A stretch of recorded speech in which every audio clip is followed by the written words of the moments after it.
ತಾಯಿಯನ್ನೇ ಕೊಂದು ತಾನು ನೇಣಿಗೆ ಶರಣಾದ ಪಾಪಿ ಮಗ. ಎಸ್, ಸೂರ್ಯ ಸಿಟಿ ಸಮೀಪದ ಹಳೆ ಚಂದಾಪುರದ ಬಳಿ ಈ ಘಟನೆ ನಡೆದಿದೆ. ಬೆಂಗಳೂರು ಹೊರವಲಯದ ಹಳೆ ಚಂದಾಪುರದ ಬಳಿ ನಡೆದಿರುವಂತಹ ಘಟನೆ ಇದು. ಮಹಾಲಕ್ಷ್ಮಿ ಕೊಲೆಯಾಗಿರುವ ತಾಯಿ ಹಾಗೆ ರಮೇಶ್ ನೇಣಿಗೆ ಶರಣಾಗಿರುವ ಪಾಪಿ ಮಗ. ಚಿತ್ರದುರ್ಗ ಮೂಲದ ಚಳ್ಳಕೆರೆಯ ಚಿಕ್ಕಹಳ್ಳಿ ಕುಟುಂಬದವರು ಇವರು ಅಂತ ಹೇಳಲಾಗಿದೆ. ತಾಯಿಯನ್ನ ಯಾಕೆ ಕೊಲೆ ಮಾಡಿ ತಾನೂ ಆತ್ಮಹತ್ಯೆಗೆ ಶರಣಾಗಿದ್ದಾನೆ. ಅಷ್ಟಕ್ಕೂ ಏನ್ ತೊಂದರೆ ಆಗಿತ್ತು ಅನ್ನೋದ್ರ ಕುರಿತಾಗಿ ಇನ್ನಷ್ಟೇ ಮಾಹಿತಿ ಕೂಡ ಲಭ್ಯ ಆಗಬೇಕಾಗಿದೆ.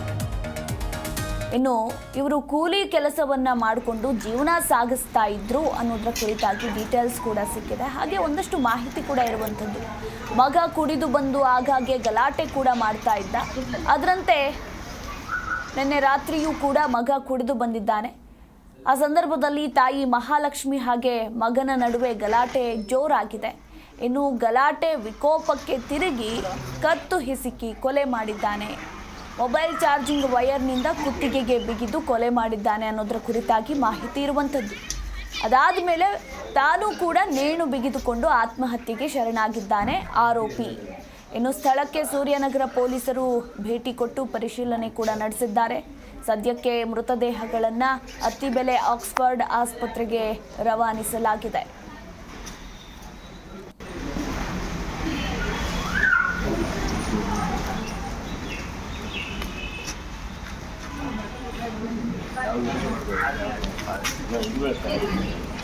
ನಿನ್ನೆ ರಾತ್ರಿ ಒಂದು ದುರದೃಷ್ಟಕರ ಘಟನೆ ಸೂರ್ಯನಗರ ವ್ಯಾಪ್ತಿಗೆ ಜರುಗಿದೆ. ರಮೇಶ ಎಂಬಾತ ತನ್ನ ತಾಯಿ ಲಕ್ಷ್ಮೀದೇವಿ ಎಂಬರ ಸ್ಟ್ರಾಂಗ್ಯುಲೇಷನ್ ಮತ್ತೆ ತಾನು ಸಹ ನೇಣ ಹಾಕೊಂಡು ಆತನಿಗೆ ಪಿಟ್ಸ್ ಕಾಯಿಲೆ ಈ ತರ ಇದು ಕುಡಿತದ ಒಂದು ವ್ಯಸನ ಕೂಡ ಇಟ್ಕೊಂಡಿತ್ತು. ಅಪ್ಪ ಅಮ್ಮ ಎಷ್ಟೇ ಬುದ್ಧಿ ಹೇಳಿದ್ರು ಸಹ ಒಳ್ಳೆ ಮಾತು ಒಳ್ಳೆದಾರಿ ಬಾ ಅಂತ ಹೇಳಿದ್ರು ಸಹ ಕೇಳಿದೆ. ತಾಯಿ ಈ ತರ ಒಂದು ಒಳ್ಳೆ ದಾರಿ ಬಾ ಅಂತ ಹೇಳಿದ್ದೇ ಒಂದು ಕಾರಣ ಇಟ್ಕೊಂಡು ಈ ಒಂದು ಘಟನೆ ನಡೆದಿದೆ. ನಿನ್ನೆ ರಾತ್ರಿ ಒಂದು ದುರದೃಷ್ಟಕರ ಘಟನೆ ಸೂರ್ಯನಗರ ವ್ಯಾಪ್ತಿಗೆ ಜರುಗಿದೆ. ರಮೇಶ ಎಂಬಾತ ತನ್ನ ತಾಯಿ ಲಕ್ಷ್ಮೀದೇವಿ ಎಂಬರ ಸ್ಟ್ರಾಂಗ್ಯುಲೇಷನ್ ಮತ್ತೆ ತಾನು ಸಹ ನೇಣ ಹಾಕೊಂಡು ಆತನಿಗೆ ಪಿಟ್ಸ್ ಕಾಯಿಲೆ ಈ ತರ ಇದು ಕುಡಿತದ ಒಂದು ವ್ಯಸನ ಕೂಡ ಇಟ್ಕೊಂಡಿತ್ತು. ಅಪ್ಪ ಅಮ್ಮ ಎಷ್ಟೇ ಬುದ್ಧಿ ಹೇಳಿದ್ರು ಸಹ ಒಳ್ಳೆ ಮಾತು ಒಳ್ಳೆದಾರಿ ಬಾ ಅಂತ ಹೇಳಿದ್ರು ಸಹ ಕೇಳಿದೆ. ತಾಯಿ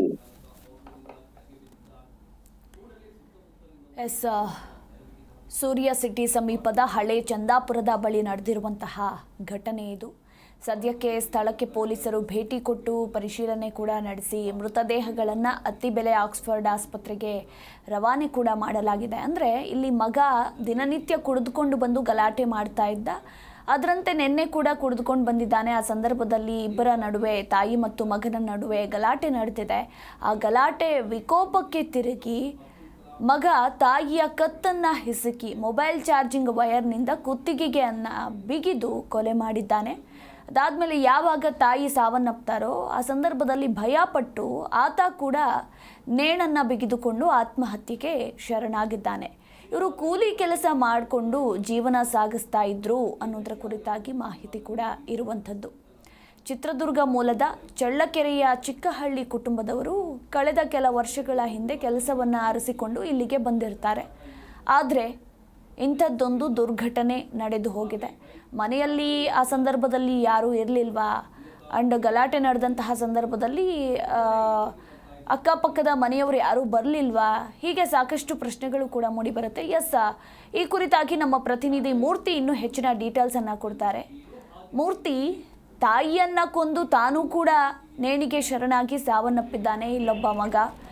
ಅಂದರೆ ಗಲಾಟೆ ಮಾಡ್ಕೊಂಡು ಕುಡಿದುಕೊಂಡು ಬಂದಿದ್ದ, ಗಲಾಟೆ ಮಾಡಿಕೊಂಡು ಈ ಒಂದು ಅವಘಡ ಸಂಭವಿಸಿದೆ ಅಂತ ಹೇಳಲಾಗ್ತಾ ಇದೆ. ಮನೆಯಲ್ಲಿ ಇವರಿಬ್ಬರೇ ಇದ್ರ? ಎಷ್ಟು ವರ್ಷಗಳಿಂದ ಇವರು ಇಲ್ಲಿ ಜೀವನ ಸಾಗಿಸ್ತಾ ಇದ್ರು? ಅಕ್ಕಪಕ್ಕದವರಿಗೆ ಈ ವಿಚಾರ ಗೊತ್ತಿರಲಿಲ್ವಾ? ಓವರಾಲ್ ಮಾಹಿತಿ. ಖಂಡಿತ ಮಧು, ಈ ಒಂದು ದುರ್ಘಟನೆ ನಡೆದಿರ್ತಕ್ಕಂಥದ್ದು ಬೆಂಗಳೂರು ಹೊರವಲಯ ಆನೇಕಲ್ನ ಹಳೆ ಚಂದಾಪುರದಲ್ಲಿ ಒಂದು ತಾಯಿಯನ್ನೇ ಕೊಲೆ ಮಾಡಿ ತಾನೂ ಕೂಡ ನೇಣಿಗೆ ಶರಣಾಗುವಂತಹ ದುರ್ಘಟನೆ ನಡೆದಿರ್ತಕ್ಕಂಥದ್ದು. ಕಳೆದ ನಿನ್ನೆ ರಾತ್ರಿ ಸುಮಾರು 10:30 ವೇಳೆಯಲ್ಲಿ ಮನೆಯಲ್ಲಿ ಒಂದು ಸಣ್ಣ ಗಲಾಟೆ ಆಗ್ತಾ ಇರುತ್ತೆ. ಯಾಕಂತಂದ್ರೆ ಈತ ರಮೇಶ್ ಯಾರಿದ್ದಾನೆ, ಈತ ಒಂದು ರೀತಿಯ ಅರೆಹುಚ್ಚನಾಗಿರ್ತಾನೆ. ಈತನಿಗೆ ಫಿಟ್ಸ್ ಬರ್ತಾ ಇರುತ್ತೆ ಸುಮಾರು ವರ್ಷಗಳಿಂದನೂ ಕೂಡ. ಅದರಿಂದ ಈತನಿಗೆ ಒಂದು ರೀತಿಯ ಅರೆಹುಚ್ಚನಾಗಿರೋದ್ರಿಂದ ಈತನ ತಾಯಿ ಮತ್ತೆ ತಂದೆ ಈತನನ್ನ ಕೆಲಸಕ್ಕೆ ಕಳಿಸಿರೋದ್ರಿಲ್ಲ. ಹಾಗಾಗಿ ಮನೆಯಲ್ಲೇ ಇಟ್ಟು ಸಾಕ್ತಾ ಇರ್ತಾರೆ. ಹಾಗಾಗಿ ತಾಯಿ ಕೂಡ ಈತನನ್ನೇ ಒಂದು ರೀತಿ ಪಾಲನೆ ಮಾಡಿಕೊಂಡು ಕಳೆದ 7 ವರ್ಷಗಳಿಂದಲೂ ಕೂಡ ಈ ಒಂದು ಹಳೆ ಚಂದಾಪುರದಲ್ಲಿ ವಾಸ ಆಗಿರ್ತಾರೆ. ನಿನ್ನೆ ರಾತ್ರಿ 10:30 ಸುಮಾರಿಗೆ ಈತನನ್ನ ಯಾರಾದ್ರೂ ಕೆಲ್ಸಕ್ಕೆ ಕರ್ಕೊಂಡು ಹೋದ್ರೆ ಸ್ವತಃ ತನ್ನ ಗಾಡಿಲೇ ಕರ್ಕೊಂಡೋಗಿ ಕೆಲಸ ಮುಗಿಸ್ಕೊಂಡು ಕರ್ಕೊಂಡ್ಬಂದು ಮನೆ ಹತ್ರ ಬಿಡ್ತಾ ಇದ್ರು ಅಂತ ಹೇಳಿ ಕೂಡ ಮಾಹಿತಿ ಇರ್ತಕ್ಕಂಥದ್ದು. ಅದು ಬಿಟ್ಟು ಈತನಿಗೆ ಪಿಟ್ಸ್ ಕಾಯಿಲೆ ಇರೋದ್ರಿಂದ ಆತ ಅಲ್ಲಲ್ಲೇ ಕುಸ್ತಿ ಬಿಡ್ತಾ ಇದ್ದ. ಹಾಗಾಗಿ ಈತನನ್ನ ಎಲ್ಲೂ ಕೂಡ ಹೊರಗಡೆ ಕೆಲ್ಸಕ್ಕೆ ಕಳಿಸ್ತಾ ಇರಲಿಲ್ಲ. ಮತ್ತೆ ಈತನ ಜೊತೆಯಲ್ಲಿ ಕೂಡ ಒಂದು 2 ಅಕ್ಕ ಮತ್ತೆ ಅಣ್ಣ ಕೂಡ ಇರ್ತಾರೆ. ಇವರು ಕೂಡ ಎಲೆಕ್ಟ್ರಾನಿಕ್ಸ್ ಬಳಿ ಕೆಲಸ ಮಾಡ್ತಾ ಇರ್ತಾರೆ. ಒಟ್ಟು ಇವರು ಒಂದು 5 ಜನರ ಸೇರಿದಂತ ಒಂದು ಕುಟುಂಬ ಇರ್ತದೆ. ಹಾಗಾಗಿ ಇವರು ನಿನ್ನೆ ಮಧ್ಯಾಹ್ನ 1:15 ಸುಮಾರಿಗೆ ಎಲ್ಲರೂ ಕೂಡ ಒಟ್ಟಿಗೆ ಊಟ ಮಾಡಿ ಈತನ ತಂದೆ ಮತ್ತೆ ಅಣ್ಣ ಮತ್ತೆ ಅಕ್ಕನು ಕೂಡ ಎಲ್ಲ ಕೆಲಸಕ್ಕೆ ಹೇಳಿರ್ತಾರೆ. ಸಂಜೆ 10:30 ಸುಮಾರಿಗೆ ಮನೆಗೆ ಬಂದಂತ ಸಂದರ್ಭದಲ್ಲಿ ಬಾಗಿಲು ಹಾಕಿರುತ್ತೆ. ಈತನ ತಂದೆ ಮಂಜಣ್ಣ ಯಾರಿದ್ದಾರೆ ಆತರ ಬಾಗಿಲು ಬರ್ತಂತ ಸಂದರ್ಭದಲ್ಲಿ ಯಾರು ಕೂಡ ಬಾಗಿಲು ತೆಗೆದಿರೋದಿಲ್ಲ. ಹಾಗಾಗಿ ಆಮೇಲೆ ಈತ ಮೇಲಕ್ಕೆ ಹೋಗಿ ಅಂದ್ರೆ ಬಾಡಿಗೆ ಮನೆಯ ಮಾಲೀಕರ ಬಳಿ ಇನ್ನೊಂದು ಕೀ ಇರುತ್ತೆ. ಆ ಕೀಯನ್ನು ತಗೊಂಡ್ಬಂದು ತೆಗೆದಂತ ಸಂದರ್ಭದಲ್ಲಿ ಈತನೇನು ಬಿಗಿದ ಸ್ಥಿತಿಯಲ್ಲಿ ಜ್ಯೋತಿ ಬಿದ್ದಿರ್ತಾನೆ. ಮತ್ತೆ ಆಕೆ ಲಕ್ಷ್ಮೀದೇವಿ ಯಾರಿರ್ತಾರೆ ಆಕೆ ಮಂಚದ ಕೆಳಗಡೆ ಮಂಚದ ಮೇಲೆ ಬಿದ್ದಿರ್ತಾಳೆ. ಆಕೆಯ ಕುತ್ತಿಗೆ ಭಾಗದಲ್ಲಿ ಒಂದು ರೀತಿ ಮಾಕಿರುತ್ತೆ. ಯಾಕಂದ್ರೆ ಆತ ಯಾರು ರಮೇಶ್ ಯಾರಿದ್ದಾನೆ ಮಗ, ಆ ರಮೇಶ್ ಅನ್ನೋನು ತಾಯಿಗೆ ಒಂದು ಕೇಬಲ್ ಚಾರ್ಜಿಂಗ್ ಕೇಬಲ್ ನಿಂದ ವೈರ್ ನಿಂದ ಕುತ್ತಿಗೆಯನ್ನು ಬಿಗಿದು ಸಾಯಿಸಿ ತಾನು ಕೂಡ ಗಾಬರಿಗೊಂಡು ಭಯ ಬಿದ್ದು ಫ್ಯಾನಿಗೆ ನೇಣಿಗೆ ಶರಣಾಗಿದ್ದಾನೆ. ಹಾಗಾಗಿ ನೋಡಿದಂತ ಸಂದರ್ಭದಲ್ಲಿ ಗಾಬರಿಗೊಂಡಂತಹ ಆತನ ತಂದೆ ಮಂಜಣ್ಣ ಯಾರಿದ್ದಾರೆ ತಕ್ಷಣ ಸೂರ್ಯಸಿಟಿ ಪೊಲೀಸರಿಗೆ ಮಾಹಿತಿ ಮುಟ್ಟಿಸಿ ಅವರ 2 ಮೃತದೇಹಗಳನ್ನು ಕೂಡ ಆಕ್ಸ್ಫರ್ಡ್ ಕಾಲೇಜಿಗೆ ರವಾನೆ ಮಾಡಿ ಈಗಾಗಲೇ ತನಿಖೆಯನ್ನು ಮುಂದುವರಿಸಿದ್ದಾರೆ. ಮಧು. ಎಸ್, ಥ್ಯಾಂಕ್ ಯು ಮೂರ್ತಿ ನಿಮ್ಮೆಲ್ಲ ಮಾಹಿತಿಗಾಗಿ.